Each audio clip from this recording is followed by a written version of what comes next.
দেখুন, এটা কোনো মানে নির্দিষ্ট কোনো উদ্দেশ্য নিয়ে আসা নয়। আমি ওনাকে জেঠু বলে সম্বোধন করি, আজ থেকে নয়, দীর্ঘদিন ধরে। এবং একটা পারিবারিক সম্পর্ক। আমার বাবা ওনাকে দীর্ঘদিন ধরে চিনতেন, প্রচণ্ড শ্রদ্ধা করতেন। আমাদের পরিবারের সাথে ওনাদের সম্পর্ক, উনি যখন সাংসদ ছিলেন তখনও যোগাযোগ ছিল, তিনি যখন সাংসদ নেই তখনও যোগাযোগ। এবং ব্যারাকপুর শিল্পাঞ্চলের অন্যতম বর্ষিয়ার নেতা এবং দীর্ঘদিনের সাংসদ। তো সেই ক্ষেত্রে রাজনৈতিক মতবিরোধ থাকতেই পারে। তিনি নিশ্চয়ই তার দলের প্রার্থী, তার মতাদর্শের পক্ষে কথা বলবেন।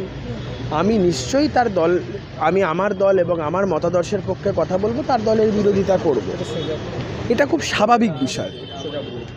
আমি এসেছিলাম একজন বয়োজ্যেষ্ঠ মানুষ হিসাবে, জেঠুর কাছে ভাইপো আশীর্বাদ চাইতে এসেছে, ভাইপো ভোটে দাঁড়িয়েছে, সেই জায়গা থেকে ভাইপো জেঠুর কাছে আশীর্বাদ চাইতে এসেছে।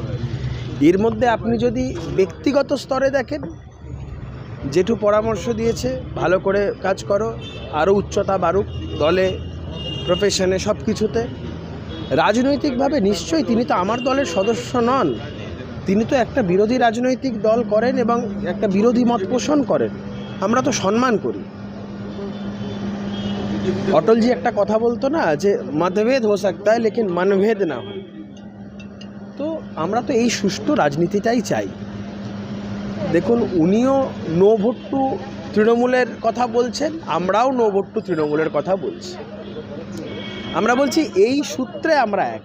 নো ভোট টু তৃণমূলের কথা উনিও বলছেন, নো ভোট টু তৃণমূলের কথা আমরাও বলছি।